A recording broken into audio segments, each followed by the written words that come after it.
This channel does not promote any violent, harmful, or illegal activities. All content provided by this channel is meant for an educational purpose only. বাহ এবার হয়েছে স্বাদ হ্যাঁ অপূর্ব স্বাদ এমডিএচ এর চাঙ্কি চাট মশলা জীবনে আসল স্বাদ জাগলো আসল মশলা এসএস এমডিএচ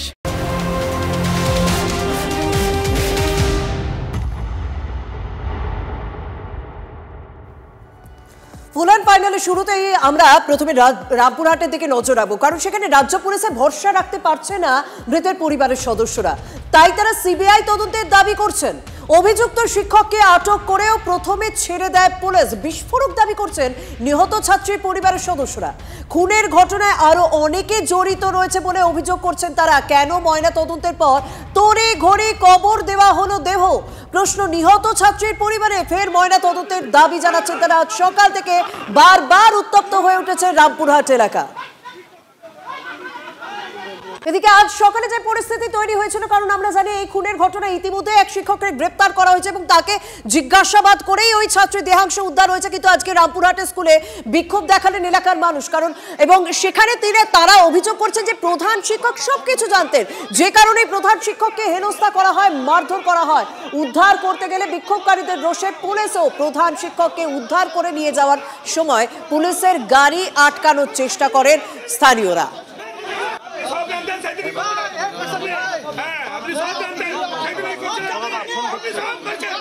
ফোন ঢুকছে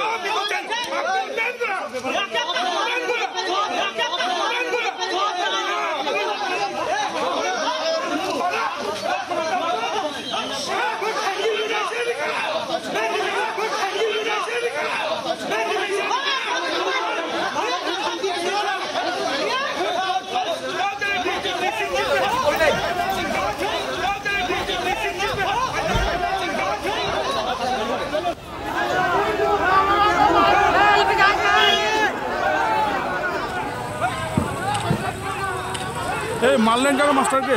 মাস্টার মারলেন কেন? আপনি মারলেন কেন? বাচ্চাটাকে মারলেন কেন? এদের অত্যাচার খুব ব্যাগ ম্যাগ ধরোটা। ও তো খুব বাজে লোক, মানে প্রচুর বাজে। আমরা তো এখন জানছি স্কুল কী করে পাঠাবো ছেলেদেরকে, ছেলে মেয়েদেরকে কী করে পাঠাবো, কোন বিশ্বাসে পাঠাবো? শিক্ষক যদি এরকম হয়ে যায়, আগে এখান থেকে ছাত্ররা ওর উপরে কমপ্লেন দিয়েছিল। আগে একবার ওর বাড়িতে যেখানে থাকছিল সেখানে টিউশন পড়াতো, একটা মেয়ের সঙ্গে ওর একটু লটঘট হয়ে গেছিল। সেইকালে তখন থেকে 1 বছর আগে মানে ওকে বহুত মানে আমরা করেছিলাম এসব। তো তার হয়ে ও করলো না, তাও ভাড়া বাড়ি যে দিয়েছে ও জানতো, তবু আজ এরকম ওকে রেখে আজ ঘটনাটাই ঘটেছে। এদিকে রামপুরহাটে এই ছাত্রী খুনের ঘটনায় শতপ্রণোদিত পদক্ষেপ জাতীয় মহিলা কমিশনের। শনিবার রামপুরহাটে যাচ্ছেন জাতীয় মহিলা কমিশনের সদস্যরা। জাতীয় মহিলা কমিশন পুরো বিষয়টাতে ইতিমধ্যেই তারা ঝাঁপিয়ে পড়ছেন এবং শনিবারই তারা যাচ্ছেন। অর্চনা মজুমদার রয়েছেন জাতীয় মহিলা কমিশনের সদস্য, তিনি। আপনার কাছে জানতে চাইবো যে এই মুহূর্তে দাঁড়িয়ে এই ঘটনা, রামপুরহাটে যে ছাত্রীকে খুন করে দেহ টুকরো টুকরো করে ফেলে দেওয়া হয়েছে, পুলিশের ভূমিকায় আপনারা এখনো পর্যন্ত সন্তুষ্ট? একেবারেই নয়। আমরা 72 ঘন্টার মধ্যে রিপোর্ট চেয়েছি, সেই রিপোর্টও এখনো এসে পৌঁছায়নি। আমরা তারপরে আমাদের ডিসিশন নেওয়া হলো যে প্লেস অফ অকারেন্স, ভিকটিমের বাড়ির লোকের সঙ্গে কথা বলা এবং অর্গানাইজেশনের যারা আছেন প্রত্যেকের সঙ্গে দেখা করা, পুলিশের সঙ্গে কথা বলা, পরে অ্যাকচুয়াল ফ্যাক্ট ফাইন্ড করে অ্যাকর্ডিংলি রিপোর্ট সাবমিট করে যাতে মেয়েটির ফ্যামিলি এবং মেয়েটির জাস্টিস পায়। যেভাবে ক্রমবর্ধমান মেয়েদের উপরে ক্রাইম অন ওমেন আমার রাজ্যে বেড়ে চলেছে, সে আরজিকর থেকে শুরু করে আপনার ল কলেজ, তারপর মালদা মেডিকেল কলেজ, তারপর যাদবপুর, তারপরে এই আপনার পাঁশকুড়া, এই বীরভূম, মানে আমি তো প্রতিদিন ঘুম থেকে উঠলে একটা করে দুটো করে কমপ্লেইন কমিশনে এসে যাচ্ছে। তো মানে এই যে ক্রমবর্ধমান অবনতি প্রশাসনের, আমার তো মনে হয়, আমি যেহেতু এটা নিয়ে 1.5 বছর ধরে কাজ করছি, আমার মনে হচ্ছে যে যারা criminal they are not actually punished. তাদের শাস্তি হচ্ছে না, ডিলেড পানিশমেন্ট হচ্ছে এবং তাদের কোনো না কোনো ভাবে একটা জানাশোনা থাকার ফলে তারা পার পেয়ে যাচ্ছে। It has to be stopped. Police is answerable. ধন্যবাদ। কিন্তু সব থেকে বড় প্রশ্ন কি বলুন তো, এই সপ্তম শ্রেণীর ছাত্রী নাবালিকাকে কি কারণে নৃশংসভাবে খুন করা হলো? বিয়ের জন্য ছাত্রীকে চাপ দিচ্ছিলেন অভিযুক্ত শিক্ষক। বারবার উত্ত্যক্ত করা হতো ওই ছাত্রীকে, এরকম অভিযোগ উঠছে। বিয়ের প্রস্তাবে রাজি না হওয়ায় খুন করে টুকরো টুকরো করে দেওয়া হয় দেহ, অনুমান পুলিশের সূত্রে। আমার মানে আমাদের গ্রামের ছেলে মেয়েরা যাচ্ছিল, ওরা বলছে প্রায় আটকাতো ওকে, মনের স্যার আর কি আটকাতেন, অন্য ছেলেদের সঙ্গে কথা বলতে দিতেন না। ওরকম ভাবে আবার বিয়ের প্রস্তাবও দিয়েছিল যে বড় হও তারপর বিয়ে করবে আর কি, ওরকম ভাবে অত্যাচার করতো। ওর মা বাবাকেও রিপোর্ট করেছিল মেয়েটা, কিন্তু 28 তারিখের যে মনেশ্বরী নিয়ে পালিয়েছে সেটা আমরা বুঝতে পারিনি। জলাশয়ের জায়গায় ফেলে দিয়েছে আর কি। মৃতদেহ পাওয়া গেছে? হ্যাঁ, মৃতদেহ পাওয়া গেছে। কি মনে করছেন আপনার, তাকে কি খুন করা হয়েছে? খুন করা হয়েছে। এবার চোখ রাখবো কাকদ্বীপে, যেখানে শিক্ষক পেটানোর প্রায় 24 ঘন্টা পর গ্রেফতার করা হয়েছে অভিযুক্ত শাসক দলের নেতাকে। কিন্তু প্রশ্ন হচ্ছে যে দল কেন এখনো কোনো ব্যবস্থা নেয়নি? পুলিশ তো গ্রেফতার করলো, অভিযোগও সামনে এসেছে, কিন্তু দল কেন ব্যবস্থা নেয়নি? স্কুলে এসেছেন আজকে ভারপ্রাপ্ত প্রধান শিক্ষক, যাকে মারধর করা হয়েছিল। মনে এখনো আতঙ্ক রয়েছে তার। ধৃত ত্রিদীপ বারুই ওই স্কুল পরিচালন সমিতির সভাপতি এবং তৃণমূলের পঞ্চায়েতের সদস্য। স্কুলে ফিরলেও মেন্টাল ট্রমায় আছে কথা বলছেন প্রধান শিক্ষক। প্রভাবশালী রাজনৈতিক দলের সদস্য উনি, একটা দুশ্চিন্তা তো থাকেই। কেন দুশ্চিন্তা থাকবে? শাসক দলের নেতা বলেই তো দুশ্চিন্তা নির্মূল হয়ে যাওয়া উচিত। যে শাসক দল অভিযোগ পাওয়ার সঙ্গে সঙ্গে তদন্ত করে বলেছে ব্যবস্থা নেব, পুলিশ গ্রেফতার করে নিয়েছে তাকে, কিন্তু শাসক দল এখনো তাকে কোনো রকম তার বিরুদ্ধে কোনো পদক্ষেপ নেয়নি। আজকে কি বলছেন হেডমাস্টার মশাই TV9 বাংলাকে, তিনি কি বলেছেন? মিলন কান্তি পাল, শুনুন। সেদিন প্রকৃতপক্ষে একটি শিক্ষামূলক ভ্রমণের আমরা আয়োজন করেছি একাডেমিক আর্টসের সিদ্ধান্ত নিয়ে। সেই বিষয়ে হঠাৎ করে প্রেসিডেন্ট সাহেব এসে একটা কাগজে লিখেছেন বিভিন্ন কিছু, যেগুলো সম্বন্ধে আমি সহমত নই। তিনি বলছেন যে এটাকে রিসিভ করে দিন। তো আমি বললাম যে এটা তো আমি রিসিভ করব না। উনি তখন বলছেন যে এখানে থাকতে হবে না, বসতে হবে না, এই বলে হেঁচড়াতে একদম বেঞ্চ মানে চেয়ারটাকে সরিয়ে দিলেন, দিয়ে টেনে হিঁচড়ে জোর করে একদম বলপ্রয়োগ করে সামনের গেট দিয়ে একদম বাইরে বের করে দেন, এসডিপি অফিসের সামনে রাস্তায় করে কলাপসেবল গেটটা লাগিয়ে দেন। এ তো ভীষণ কষ্ট। সারা জীবনের তিলে তিলে সঞ্চয় করা যে সম্মান, সেটা যেন এক মুহূর্তে ধূলিসাৎ হয়ে গেল, এরকম একটা অনভিপ্রেত ঘটনায় এগুলো কোনো আশা করতে পারিনি। যদি কোনো কিছু প্রধান শিক্ষকের, ভারপ্রাপ্ত প্রধান শিক্ষকের কোনো ত্রুটি যদিও হয়, তাহলে তার প্রসিডিওর রয়েছে, তার দপ্তর রয়েছে, কিন্তু এভাবে যে বলপ্রয়োগ করা যায় এরকম প্রভাবশালী রাজনৈতিক সদস্য হয়ে, এটা একটা অদ্ভুত ব্যাপার এবং অত্যন্ত অনাকাঙ্ক্ষিত, এবং আমি ভীষণ মর্মাহত। পুলিশ যে সমস্ত ধারা প্রয়োগ করেছে সেগুলো বলছে যে লঘু ধারা প্রয়োগ করা হয়েছে, এটা প্রত্যাশিত নয়। শুভেন্দু আমাদের প্রতিনিধি সরাসরি আমাদের সঙ্গে রয়েছেন, তার সঙ্গে কথা বলবো। শুভেন্দু, এখনো ট্রমার মধ্যে আছেন, আতঙ্কের মধ্যে আছেন প্রধান শিক্ষক, তিনি বলছেন। স্থানীয় নেতৃত্বের তরফ থেকে কিছু বলা হয়েছে? কারণ এটা তো প্রশ্ন থেকেই যায়, পুলিশ গ্রেফতার করে ফেললো অথচ দল এখনো কিছু করলো না।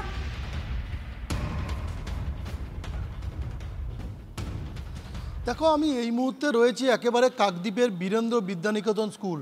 আজকের সকালে হেডমাস্টার মশাই, ভারপ্রাপ্ত প্রধান শিক্ষক, তিনি কিন্তু নির্দিষ্ট সময়ের মধ্যে স্কুলে এসছেন এবং গত মঙ্গলবার ঘটনা ঘটে যাওয়ার পর তিনি কিন্তু মানসিকভাবে ভেঙে পড়েছিলেন। তিনি অসুস্থ ছিলেন, হাসপাতালে ভর্তি ছিলেন। 24 ঘন্টা পর তিনি যখন অভিযোগ দায়ের করেন হারুট পয়েন্ট উপকূল থানায়, গতকাল রাতেই অভিযুক্ত ত্রিদীপ বারুইকে গ্রেপ্তার করা হয়েছে। তাকে আজকে কাকদ্বীপ মহকুমা আদালতে পেশ করা হয়েছে। তবে বিরোধীদের অভিযোগ যে শাসক দলের নেতা হওয়ার কারণেই তাকে লঘু ধারা কি দেওয়া হলো, সেই প্রশ্নটাই কিন্তু তুলেছেন বিরোধীরা। কারণ যে সমস্ত ধারাগুলো দেওয়া হয়েছে, একজন সরকারি শিক্ষক, একদম স্কুলের ভারপ্রাপ্ত প্রধান শিক্ষক, তাকে স্কুলের মধ্যে আটকে রেখে মারধর করা, হেনস্থা করা, স্কুল থেকে বের করে দেওয়া, তারপরেও কীভাবে এই লঘু ধারা দেওয়া যায়? যদিও পুলিশ বলেছে যে অভিযোগ করা হয়েছিল সেই অভিযোগের ভিত্তিতে তো এই ধারাগুলোকে প্রয়োগ করা হয়েছে। তবে এখনও পর্যন্ত কিন্তু তৃণমূলের পক্ষ থেকে এখনও তদন্ত চালানো হচ্ছে, খতিয়ে দেখা হচ্ছে। এখনও পর্যন্ত ত্রিদীপ বারুইয়ের বিরুদ্ধে দলীয়ভাবে কোনো ব্যবস্থা নেওয়া হয়নি। তবে বিরোধীরা প্রশ্ন তুলছেন যে শাসক দলের পঞ্চায়েত সদস্য হওয়ার কারণেই এবং এলাকায় প্রভাবশালী হওয়ার কারণেই কি তার বিরুদ্ধে কি সেই কোনো রকমভাবে কঠোর ব্যবস্থা নেওয়া হচ্ছে না, সেই প্রশ্নই কিন্তু উঠছে। স্বাভাবিক এই প্রশ্ন ওঠা, কারণ বারবার এই যে ছবি আপনাদের আমরা দেখাচ্ছি, দুখানা সিসিটিভি ফুটেজ আপনাদের আমরা দেখিয়েছি। এক, যেদিন মাস্টারমশাইকে মারধর করা হচ্ছিল এবং বের করে দেওয়া হচ্ছিল তাকে তার স্কুল থেকে, এবং পঞ্চায়েত সদস্য যিনি যার বিরুদ্ধে অভিযোগ যাকে গ্রেফতার করেছে পুলিশ, সেই শাসক দলের নেতা, তিনি বলছেন যে তাকে আগে গায়ে ধাক্কা দেওয়া হয়েছিল। কিন্তু অনেক অভিযোগও এনেছেন, অভিযোগ জানানোর তো নির্দিষ্ট জায়গা আছে, কিন্তু কেন মাস্টারমশাইয়ের গায়ে হাত তুলেন? মাস্টারমশাই আজকে স্কুলে যোগ দিয়েছেন এই ঘটনার পরে, কারণ তার মাঝে গ্রেফতারও করা হয়েছে এই অভিযুক্ত নেতাকে। আর তারপর মাস্টারমশাই বলছেন যে আতঙ্ক কিন্তু এখনো মনের মধ্যে তার আছেই। স্কুলে ফিরেছি, ভালো লেগেছে, কিন্তু বিষয়টা সম্বন্ধে আমরা একটা মেন্টাল ট্রমা, ফিজিক্যাল একটা যেন ট্রাবল সবসময় বয়ে নিয়ে বেড়াচ্ছি। এই আইনি প্রক্রিয়াটা যতক্ষণ পর্যন্ত না সম্পূর্ণরূপে নিরসন হয় ততক্ষণ পর্যন্ত বিষয়টা একদম নর্মালাইজড বা স্বাভাবিক এটা ঠিক বলা চলে না। একটা অস্বস্তি বা প্রভাবশালী একজন রাজনৈতিক সদস্য, সুতরাং সেখানে একটা কিছু চিন্তা থাকেই, দুশ্চিন্তা একটা থাকেই।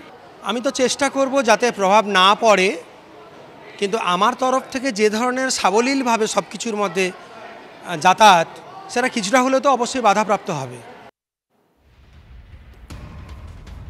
আপনারা শুনলেন মাস্টারমশাইয়ের বক্তব্য। তিনি খুব সুন্দরভাবে, মার্জিতভাবে তার ভয়ের জায়গাটা কিন্তু বললেন যে তার যাতায়াতের ক্ষেত্রে তো একটা সমস্যা হবেই, অর্থাৎ কেউ না কেউ যদি আঘাত করে তার উপরে, এই চিন্তা, এই উদ্বেগ তার মধ্যে আছে, এই আতঙ্ক তার মধ্যে আছে। শুভেন্দু আমাদের প্রতিনিধি রয়েছেন আমাদের সঙ্গে, তার সঙ্গে আমরা কথা বলবো। শুভেন্দু, যারা অভিভাবক স্কুলের, যারা স্কুলের ছাত্র, যাদের সামনে মারধর করে তাদের হেডমাস্টারমশাইকে বের করে দেওয়া হয়েছে, তাদের প্রতিক্রিয়া কি এই গ্রেফতারির পর?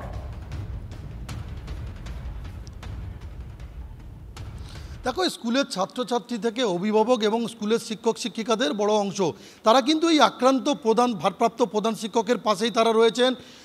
তারপরেও কিন্তু প্রধান শিক্ষক কিছুটা আতঙ্ক বোধ করছেন, কারণ এই যে ত্রিদীপ বারুই পঞ্চায়েতের সদস্য, শাসক দলের নেতা, এলাকায় প্রভাবশালী, ফলে তিনি কিন্তু বেরিয়ে আসার পর, জেল থেকে বা শাস্তি পেয়ে বেরিয়ে আসার পর তিনি কিন্তু পাল্টা প্রতিক্রিয়া দেখাতে পারেন। কারণ প্রধান শিক্ষক, যেটা আমি গতকাল রাতেও কথা বলেছি এবং আজকেরও কথা বলেছি, ভারপ্রাপ্ত প্রধান শিক্ষক মৃণাল কান্তি পাল তিনি কিন্তু জানাচ্ছেন যে তিনি কিন্তু ভীষণভাবে আতঙ্কিত, কারণ তার বাড়িতে যেতে হবে এবং স্কুলে আসতে হবে, এছাড়া তার পরিবারের সদস্যরা রয়েছে, তিনি শাসক দলের প্রভাবশালী নেতা, ফলে পাল্টা একদম। আর এই খবরের দিকে আপনাদের আমরা বারবার নজর দেওয়াবো, কারণ এখনো পর্যন্ত শাসক দল কিন্তু কোনো ব্যবস্থা নেয়নি। আমাদের প্রতিনিধি যেমনটা জানাচ্ছিলেন, আপনাদের প্রতিক্রিয়াও শোনাচ্ছিলাম। রাহুল সিনহা, বিজেপি নেতা, এই মুহূর্তে আমাদের সঙ্গে রয়েছেন। রাহুল বাবু, তৃণমূল কেন এখনো ব্যবস্থা নিল না, আপনার কি মনে হয়? দেখুন, তৃণমূল একটা অসামাজিক লোকেদের একটা পার্টি। এখানে ঠক বাঁচতে গেলে গা উজাড় হয়ে যায়, যে কারণে কাকে ছেড়ে কাকে বাড়ি, সবই তো এইরকম। অতএব যে ব্যবস্থা নেবে তারও তো একই রকম অবস্থা, পেছনে কালি আছে। অতএব কে কার ব্যবস্থা নেবে? নইলে যে প্রায় একদিন পার হয়ে যাওয়ার পরও পুলিশ প্রশাসন শেষ পর্যন্ত সম্মান বাঁচাতে ব্যবস্থা নিলেও তৃণমূল কংগ্রেস নেয়নি। তার কারণ এর আগেও আপনি দেখবেন যারা এই জাতীয় অপরাধী আছে, অনেকের বিরুদ্ধে তৃণমূল কংগ্রেস কোনো ব্যবস্থা গ্রহণ করেন। যারা মন্ত্রীরা জেল খেটেছে তাদের বিরুদ্ধেও তৃণমূল কংগ্রেস ব্যবস্থা নেয়নি। তার কারণ হচ্ছে ঠকবাজতে গা উজাড়। সেই জন্য আমরা এই বিষয়টি মানুষের সামনে অবশ্যই তুলে ধরব। ধন্যবাদ রাহুল বাবু আপনার প্রতিক্রিয়ার জন্য। আমাদের সঙ্গে তৃণমূল নেতা তন্ময় ঘোষ, তৃণমূল মুখপাত্র, এই মুহূর্তে আমাদের সঙ্গে রয়েছেন। তন্ময় বাবু, শুনলেন রাহুল সিনহা, তিনি বলছেন যে ঠক বাঁচতে গিয়ে গা উজাড় হয়ে যাবে তৃণমূলের, সেই জন্যই ব্যবস্থা নিচ্ছে না। ওনার ভাবা উচিত যে এই রাজ্যে তৃণমূল শাসিত সরকার আছে, সুতরাং প্রশাসন যখন ব্যবস্থা নিয়েছে, অ্যারেস্ট হয়েছে, তার মানে নিশ্চিতভাবে দলীয় স্তরে তার বাধা দেওয়া হয়নি বা দলীয় স্তরে প্রশাসনকে হয়নি যে ব্যবস্থা নেবেন না। প্রশাসন নিরপেক্ষভাবে ব্যবস্থা নেওয়া হয়েছে। আর দলীয় স্তরেও কি হতে চলেছে একদিন দুদিন অপেক্ষা করুন, আপনারা জানতে পারবেন। আমি এই মুহূর্তে আপনাদের সামনে ডিসক্লোজ করছি না। নিশ্চিতভাবে দলীয় স্তরে আলাপ আলোচনা হয়েছে এবং দলীয় স্তরে ব্যবস্থা নেওয়া হবে কিন্তু আপনাকে নিশ্চিত করতে পারি। কিন্তু কি ব্যবস্থা নেওয়া হবে, কি হতে চলেছে, সেগুলো আপনারা 2-1 দিনের মধ্যেই, কালকের মধ্যেই দেখতে পাবেন। আর বিজেপির এই কথা বলার নৈতিক অধিকার নেই। তারা আজ পর্যন্ত তাদের দলের কোনো নেতা নেত্রীর বিরুদ্ধে কোনোদিন কোনো ব্যবস্থা নেওয়া তো দূরের কথা, একটা স্টেটমেন্ট অব্দি দিতে পারে না। ওদের এই নৈতিকতাই নেই কথা বলার। ধন্যবাদ তন্ময় বাবু। আমরা বরানগরের দিকে নজর রাখবো, যেখানে বরানগরে সোনার কারখানা এবং সোনার দোকানে রীতিমতো একটা ভয়ঙ্কর ঘটনা ঘটে গিয়েছে এবং সেখানে কি পরিস্থিতি তৈরি হয়েছে আমরা জানাবো। বেধড়ক মারধর, ফ্যাক্টরিতে ঢুকে বেশ কয়েকজন দুষ্কৃতী, সেই সিসি ক্যামেরা ফুটেজ আপনাদের সামনে তুলে ধরছি। গয়নার কারখানায় দুষ্কৃতী তাণ্ডব, বিশ্বকর্মা পুজোর রাতে কারখানায় ঢুকে হামলা। আমার সঙ্গে রয়েছে সহকর্মী অনন্ত। বিশ্বকর্মা পুজো মানে কারখানায় সবসময় লোকজন থাকে, তো সেক্ষেত্রে দুষ্কৃতীরা কিভাবে ঢুকলো আর কি এরকম মারধরের ঘটনা ঘটাতে পারলো? কাউকে কি চিহ্নিত করা সম্ভব হয়েছে? দেখো, চিহ্নিত একজনকে করা করেছে বরানগর থানার পুলিশ এবং তাকে পুলিশ গ্রেপ্তার করেছে। তাকে আদালতে পাঠিয়ে ব্যারাকপুর আদালতে পাঠানো হয়েছে। তাকে জিজ্ঞাসাবাদ করা, এরপরে তাকে রিমাইন্ডে এনে তাকে জিজ্ঞাসাবাদ করবে। করার পরে কারা কারা ছিল এই মারধরের ঘটনায় তাদেরকে পুলিশ তল্লাশি চালাবে তাদেরকে গ্রেপ্তারের জন্য। দেখো, এরা যে হঠাৎ এরা ভেতরে ঘুমিয়েছিল, গভীর রাতের ঘটনা, অনেক রাতের ঘটনা, এবং যখন এরা ঘুমিয়েছিল তখন এরা আচমকা লাঠি সোটা রড নিয়ে দোকানের ভেতর ঢুকে পড়ে এবং তাদের যারা দোকানের কর্মচারী ছিল তাদেরকে বেধড়ক মারতে থাকে এবং বলতে থাকে যে কারা মেরেছে বল কারা। অর্থাৎ ওই এলাকায় এমন একটা ঝামেলা হয়েছিল যে ঝামেলা সেই দোকানে গিয়ে পড়েছিল। সেই দোকানের কর্মচারী যারা জয়ন্ত পণ্ডিত, তাদের উপরে গিয়ে সেই রাতটা পড়ে। আপাতত তোমাকে ধন্যবাদ অনন্ত। এই ঘটনা এখনো পর্যন্ত একজনকে গ্রেপ্তার করা হয়েছে।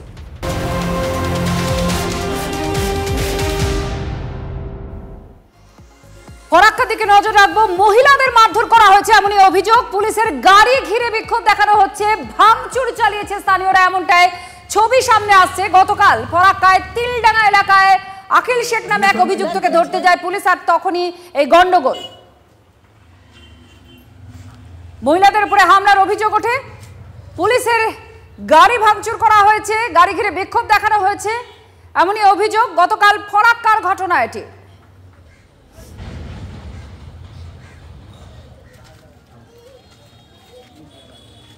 কৌশিক আমাদের প্রতিনিধি আরো জানাচ্ছেন। কৌশিক, কি অবস্থা একটু জানতে চাইবো, কি হয়েছিল ঘটনা যেখানে মহিলাদের উপরে মারধরের ঘটনা ঘটছে, এবার স্থানীয়রাও আবার পুলিশের গাড়িতে হামলা চালিয়েছে?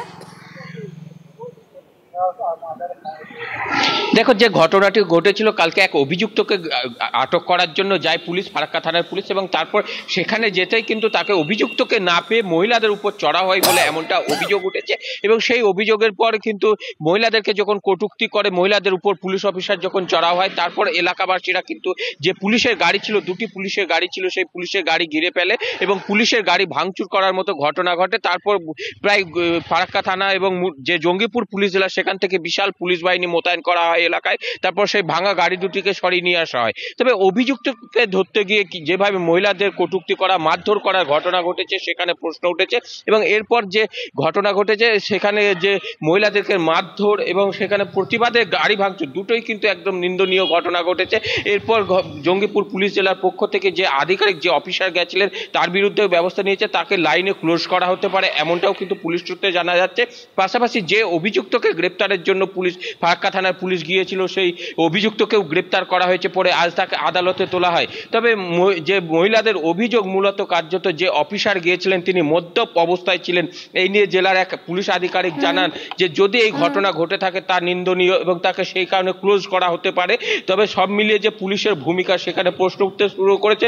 পাশাপাশি আইন শৃঙ্খলা কোথাও যেন বিঘ্নিত হচ্ছে। ফারাক্কায় সপ্তাহখানেক আগে এই একই ঘটনার পুনরাবৃত্তি ঘটেছে, কারণ সেখানেও সপ্তাহখানেক আগে কিন্তু এই ফারাক্কা থানা এলাকাতে পুলিশের গাড়ি ভাঙচুর করার মতো পরিস্থিতির উপরে। কৌশিক, তো ও এসে আমাকে হুমকি দিচ্ছে যে এই মেয়ে, এই মহিলা, তুমি এখানে ঢুকো, আমাকে চোট নিয়ে মারতে উঠেছে। আমি কি করেছি দাদা, আমাকে চোট নিয়ে মারতে উঠেছে।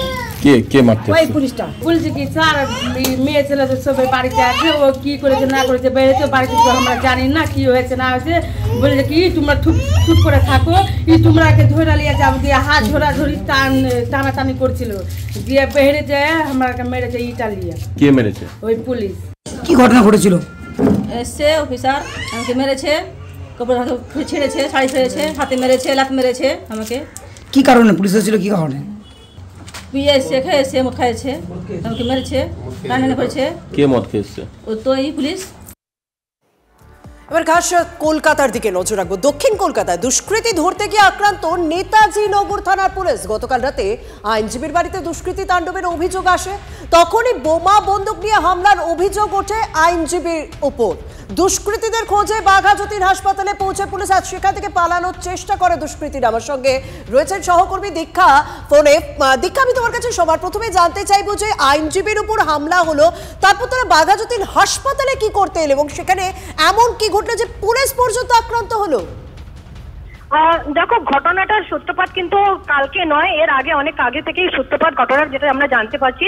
পেশায় আইনজীবী দীপায়ন ঘোষ আইনজীবী হলেও তিনি 99 ওয়ার্ড নম্বর যে ওয়ার্ড রয়েছে তার যুব তৃণমূলের সভাপতি।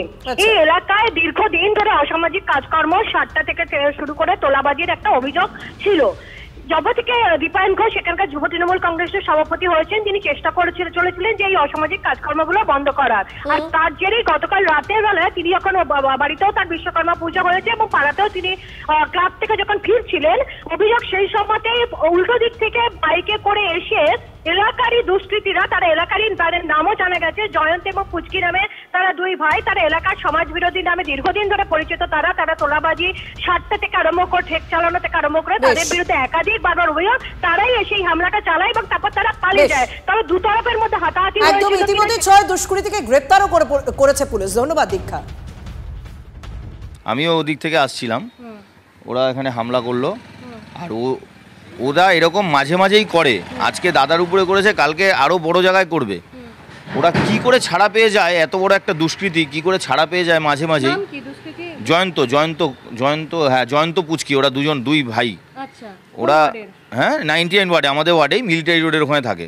হয়তো ওনার জন্য হয়তো দুষ্কৃতীরা কাজে বাধা পাচ্ছে। এখানে কিসের মানে কাজ? এরা দেখুন, এদের এগেনস্টে আগেও অভিযোগ আছে, এরা সম্ভবত মানে এইসবই করে আর কি। আগে এতটা বড় কিছু হয়নি, তবে আগেও এরকম আক্রোশ ছিল, হয়েছে। তাদের নাম জানেন? না, আমিও তো কিছু, ওই তো জয়ন্ত পুচকি শুনেছি না। ওরা কারা? এখানকারই থাকে, ক্রিমিনাল। 1টা-1:30টার সময় তখন আমি ঘুমাচ্ছিলাম, তা সকালে শুনলাম এই ঘটনাটা যে এরকম, হ্যাঁ, এই নানান রকম ফেট করেছে আর ওদের হাতে আর্মস ছিল। আক্রমণ করবো যাতে এই পদে যদি থাকে, ওদের তো কিছু করতে পারছে না। তা যেমন তোলাবাজি ফাজি এগুলি তো করতে পারছে না, বাজে কাজ বা কোনো সমাজ বিরোধী কাজ এগুলি সব বন্ধ করে দিয়েছে। শহরে ফের বেপরোয়া গাড়ির তাণ্ডব চলল মাঝরাতে। নিমতলা ঘাটে চায়ের দোকানে সেই গাড়ি ধাক্কা মারে। বেপরোয়া গাড়ির ধাক্কায় গুরুতর জখম হয়েছেন দোকানে থাকা 2 জন ক্রেতা। সুব্রত আমাদের সঙ্গে রয়েছেন, আমাদের প্রতিনিধি। সুব্রত, এই গাড়ি চিহ্নিত করা গেছে, কে চালাচ্ছিল, চালক কে, কি অবস্থায় ছিল? দেখো, গতকাল রাত 12:30 নাগাদ এই ঘটনাটি ঘটেছে এবং যেটা জানা যাচ্ছে, প্রত্যক্ষদর্শীদের সঙ্গে কথা বলে যেটা জানতে পারা যাচ্ছে যে এই গাড়ির চালক সহ 2 জন মত্ত অবস্থায় ছিল এবং গাড়িটি বেপরোয়াভাবে চায়ের দোকানে যখন মানুষজন বসেছিল সেই সময় নিয়ন্ত্রণ হারিয়ে বেপরোয়াভাবে ধাক্কা মারে এবং 4 ফুটের একটি দেওয়াল ভেঙে যায়, একটি চৌবাচ্চা ভেঙে যায় এবং 2 জন গুরুতর আহত হয়। তাদেরকে চিকিৎসার জন্য হাসপাতালে ভর্তি করা হয়েছে এবং এই ঘটনায় সম্পূর্ণ গাড়ি সহ 3 জনকে কিন্তু পুলিশ আটক করে জিজ্ঞাসাবাদ চালাচ্ছে এবং এই ঘটনা যে বেপরোয়া গতি, বড় ধরনের দুর্ঘটনা হতে পারত, যে দুর্ঘটনা এড়ানো গেল। ধন্যবাদ। ভূতনাথ থেকে গাড়িটা আসলো, হঠাৎ টার্নিং মারলো, টার্নিং মেরে পুরো দোকানে একটা পাঁচিল ছিল, আমাদের পাঁচিল ছিল, পিলার ছিল, সব ভেঙে দিয়েছে। গাড়ির মধ্যে 3 জন ছিল, 3 জন ফুল মদ খেয়েছিল, মানে অত খেয়েছিল কি গাড়ি থেকে হাত তুলে নামিয়েছি। ওরা মদ গিয়ে ওরা পুরো একদম একদম ফুল স্পিডে এখানে মেরেছে। এখানে 4 ফুটের মতন দিওয়াল ছিল, এই স্পিডে মেরেছে, পুরো দিওয়ালটা পুরো চাকনাচুর হয়ে গেছে। তাহলে স্পট হয়ে যেত, অনেক বড় ঘটনা হতো ওইটা, অনেক বড় ঘটনা। যদি সেই সময় এখানে কেউ থাকতো, মানে আমার মনে হচ্ছে ওই স্পট হয়ে যেত, যা স্পিডে গাড়িটা ছিল, না বলে 70 থেকে 80 স্পিডে গাড়ি ছিল। ফের শিরোনামে স্বরূপনগরে চারঘাট পঞ্চায়েত। দলের পঞ্চায়েত প্রধানের বিরুদ্ধে এবার দুর্নীতির অভিযোগ উঠছে। পঞ্চায়েতে তালা ঝোলালেন তৃণমূলেরই পঞ্চায়েত সদস্যরা। দুর্নীতির অভিযোগ তোলায় দুদিন আগে পঞ্চায়েত সদস্যকে মারধরের অভিযোগ ওঠে পঞ্চায়েত প্রধানের বিরুদ্ধে। সেই পঞ্চায়েত সদস্যের নেতৃত্বেই প্রধানের বিরুদ্ধে বিক্ষোভ দেখানো হয়। দুর্নীতির অভিযোগ অস্বীকার করেছেন যদিও পঞ্চায়েত প্রধান টুম্পা সর্দার। আমাদের যে প্রধান টুম্পা সর্দার, সে প্রচন্ড পরিমাণে দুর্নীতি শুরু করেছে। আমরা কোনো যদি আয় ব্যয়ের হিসেব চাই বা জনগণের জন্য যদি কোনো কিছুর জন্য দাবি করি, উনি আমাদের কোনো কিছুই দেখায় না বা কোনো কিছু হিসাবও পর্যন্ত দেয় না। আর সই করিয়ে নিয়ে উনি বলে যে আমার মতন আমি বসিয়ে নেব, তোমরা কি বললে কি না বললে আমার তাতে যায় আসে না। ধাক্কা মারে, প্লাস আমার ফোন ফেলে দেয়, হাতে থেকে মানে খামচে দেয়, হাত মুড়িয়ে ধরেছে। তা আমি হাত ছাড়াতে গিয়ে আমার লেগে গেছে, যেহেতু তাই আমি নারী শিশুর যেহেতু সঞ্চালক, আমি যদি সুরক্ষিত না থাকি তাহলে আমি আমার মহিলাদের আমি কি সুরক্ষা দেবো, বাচ্চাদের কি সুরক্ষা দেবো? আমি তো তাদেরও সুরক্ষা দেবো। আমাকে যেহেতু উনি আমার উপর হামলে পড়েছে রীতিমতন। উনি প্রথম থেকে আমার কাছে এ টাকা দাও, সে টাকা দাও, এটা করো সেটা করো, আমি সেটা কোনোদিন করি না করার জন্য তার ফলস্বরূপ বিগত মিটিংয়ে আমাকে হেনস্থা করে। এমনকি অর্থের মিটিংয়ে প্রধান সঞ্চালকরা যে সই করেছিল সেগুলো সব কেটে দিল। দেওয়ার পরে বাজেভাবে আমাকে গালিগালাজ করলো। করার পরে সেই প্রলোভনে আমি পা না দেয় তার ফল হিসাবে আমার দলেরই একাংশ আজকে আমার বিরুদ্ধে চক্রান্ত করে এইভাবে পঞ্চায়েতকে ঝুলিয়ে দেওয়ার চেষ্টা করছে। আর টাকা ছাড়া এরা কিছুই বোঝে না, এদের টাকা টাকা টাকা। হস্টেলে ছাত্রীদের শ্লীলতাহানি করা হয়েছে আর কাঠগড়ায় প্রধান শিক্ষক। সোমবার থানায় লিখিত অভিযোগ দায়ের হলেও এখনো তাকে ধরা হয়নি। আমাদের সঙ্গে তপন আমাদের প্রতিনিধি রয়েছেন, আরো জানাচ্ছেন। তপন, অভিযোগ তো পুলিশের কাছে গেছে কিন্তু এখনো পর্যন্ত কোনো পদক্ষেপ নেই, গ্রেফতারি নেই, কি বলা হচ্ছে?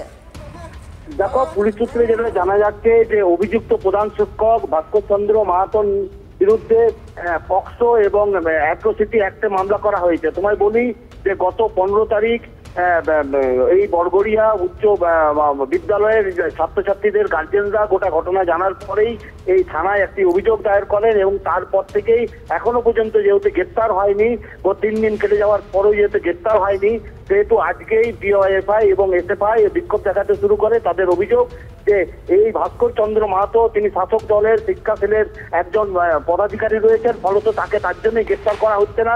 তাদের যেটা অভিযোগ, যতক্ষণ না এই প্রধান শিক্ষককে গ্রেপ্তার করা হচ্ছে ততক্ষণ তাদের এই বিক্ষোভ চলবে।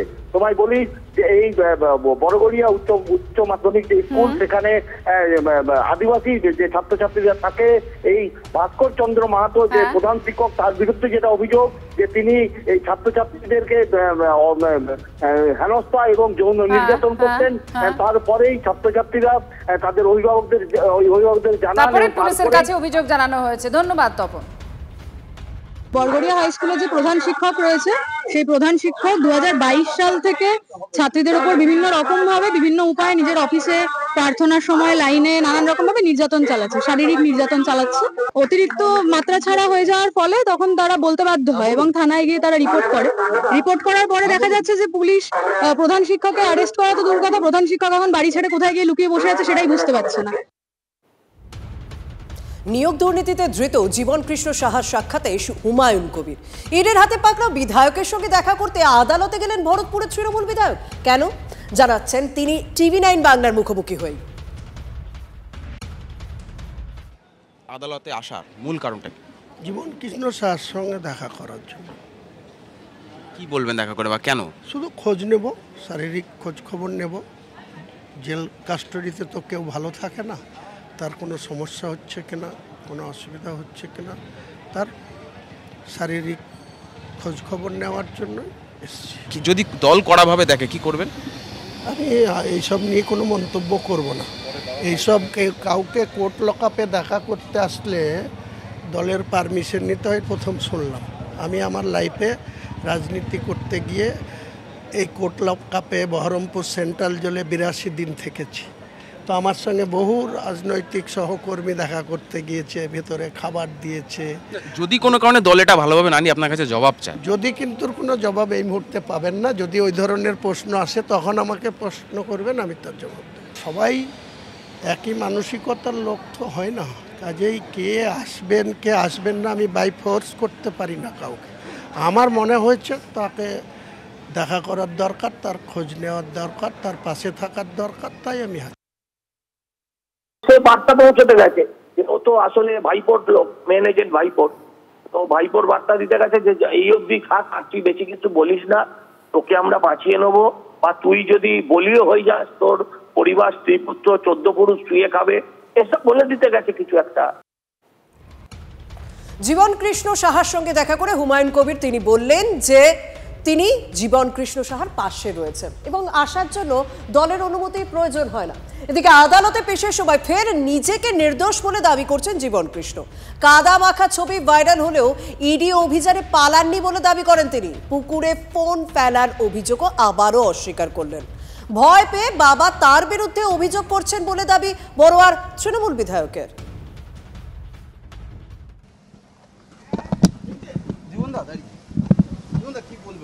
সত্যের জয় হবে, এটাই বলবো। আপনার বিরুদ্ধে তো এত ভুরি অভিযোগ, কোনো অভিযোগ প্রমাণ করতে হবে, সব মিথ্যা অভিযোগ। আমি তো একটা নগণ্য গ্রামীণ এমএলএ, আমি তো মুর্শিদাবাদ এক প্রান্তিক গ্রাম থেকে উঠে এসেছি, শিডিউল কাস্ট পরিবারে উঠে এসেছি। আমি এর থেকে আর কি বলবো? মোবাইল ফেলার কোনো গল্প নাই, মোবাইল সঙ্গে সঙ্গে ইডিকে অফিসারকে দিয়ে দিচ্ছি, কোনো কিচ্ছু নাই। নতুন মোবাইল তো 3 মাস আর 6 মাস আগে কেনা, না কোনো পালানো চেষ্টা। ওটা তো আমার বাড়ির মধ্যে, আমি পুকুরে দাঁড়িয়ে আছি, আমার সকাল 7:30টার সময়। বাবা কোনো ভাবি না, বাবা আছে, বাবা আমার নিজের, বাবা তো পড় না, কখনোই বলতে পারে না। না সেটা বলছে, হয়তো ভয়ে বলেছে, সেটা পরীক্ষা করুক, কোনো কিছু না। যা আছে, যেটা সিবিআই অ্যারেস্ট করেছিল সেই সময় দিয়ে আছে, এখনো আছে, কোনো নতুন করে কিছু নাই। না না না, এরকম কোনো গল্প না, প্রমাণ করুক, আমি চ্যালেঞ্জ করছি।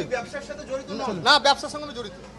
টার্গেট 26 সেক্টর 5 এর হোটেলে কৌশল বৈঠক বিজেপি নেতৃত্বে সংগঠনের সর্বভারতীয় সাধারণ সম্পাদক বিএল সন্তোষ। আমার সঙ্গে রয়েছেন সহকর্মী প্রদীপ্ত। অবশ্যই পুজোর সময় বেশ কিছু কর্মসূচি নেওয়া হয়েছে বিজেপির পক্ষ থেকে, কিন্তু পুজোর পরেই তো ভোট, সেক্ষেত্রে কোনো ভাবনা চিন্তা রয়েছে বিজেপির, কোন পথে তারা এগোবে?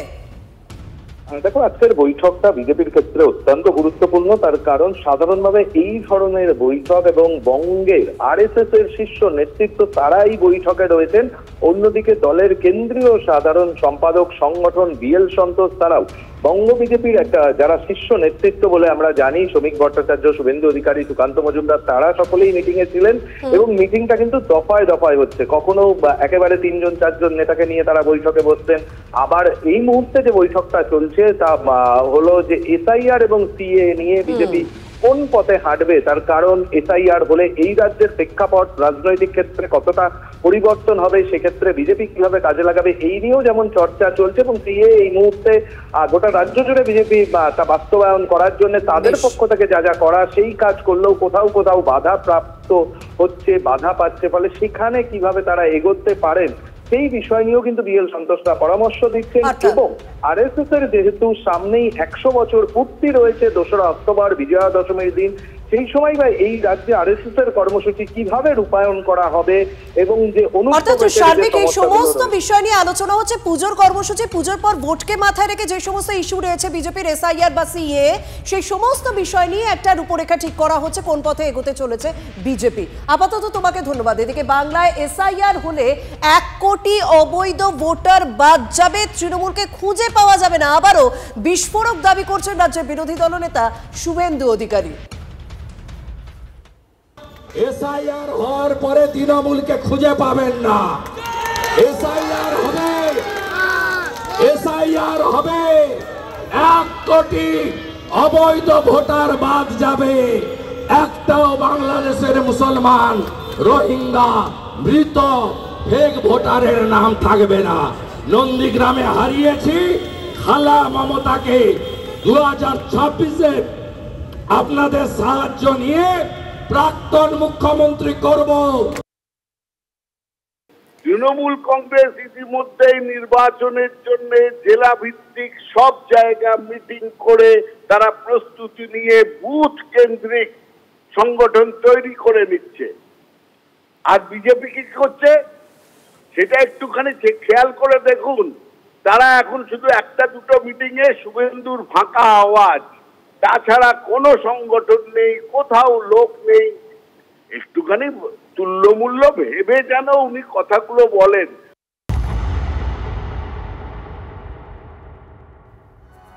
রাহুল গান্ধী আবার বোমা ফাটালেন। এবার কংগ্রেসের শাসিত রাজ্য কর্ণাটকে ভোট চুরির নয়া অভিযোগ রাহুল গান্ধীর। নিশানা কমিশনকে, কমিশনারকেও।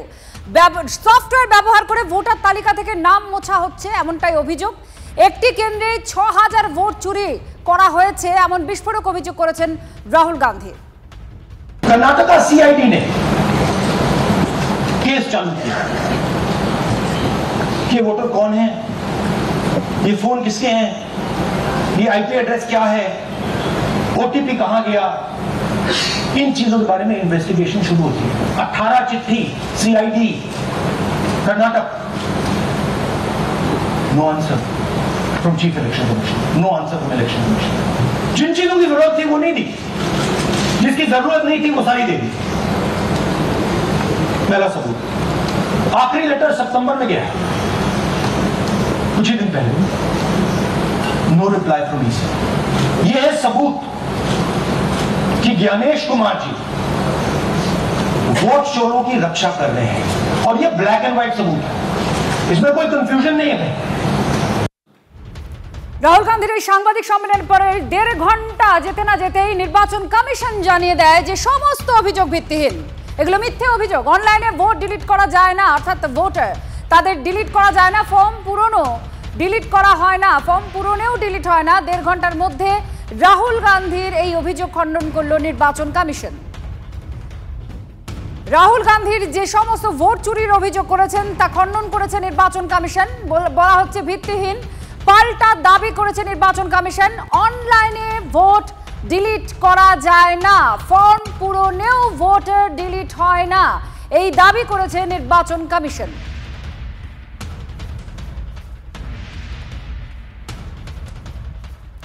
ভোটাধিকার নয়, অনুপ্রবেশকারীদের বাঁচাতে বিহারে রাহুল গান্ধী যাত্রা করেছেন। দেশের যুব সমাজের পরিবর্তে ভোট ব্যাংকের স্বার্থে অনুপ্রবেশকারীদের সুযোগ দেওয়ার কাজ করতে চাইছে। রাহুলের পথে চললে অনুপ্রবেশকারীরা দেশে ক্ষতি করবে, এমনটাই অভিযোগ, এমনটাই আক্রমণ করেছেন অমিত শাহ।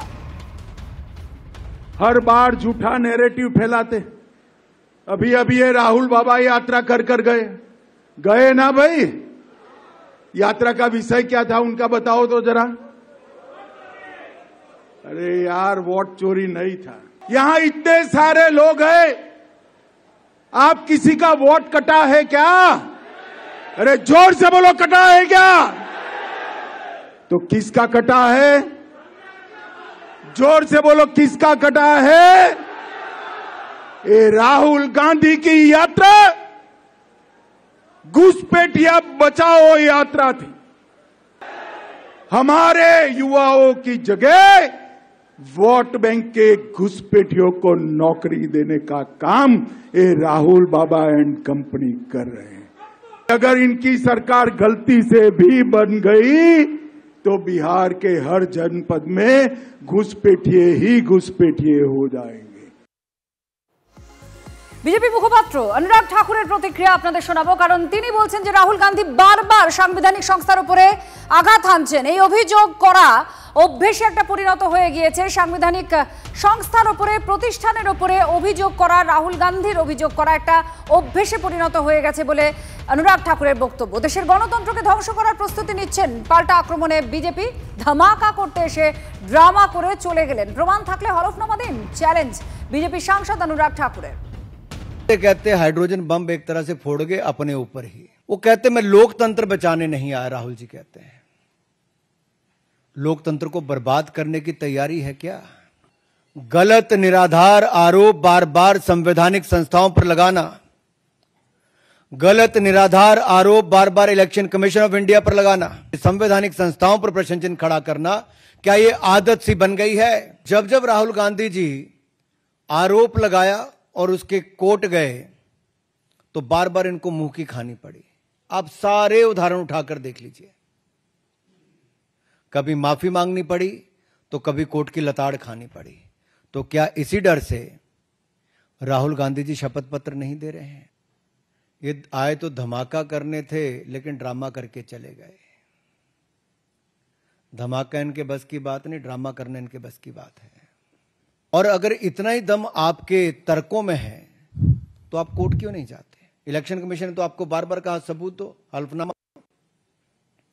ना आप सबूत दे पाते हो और गलत आरोप लगाते हो।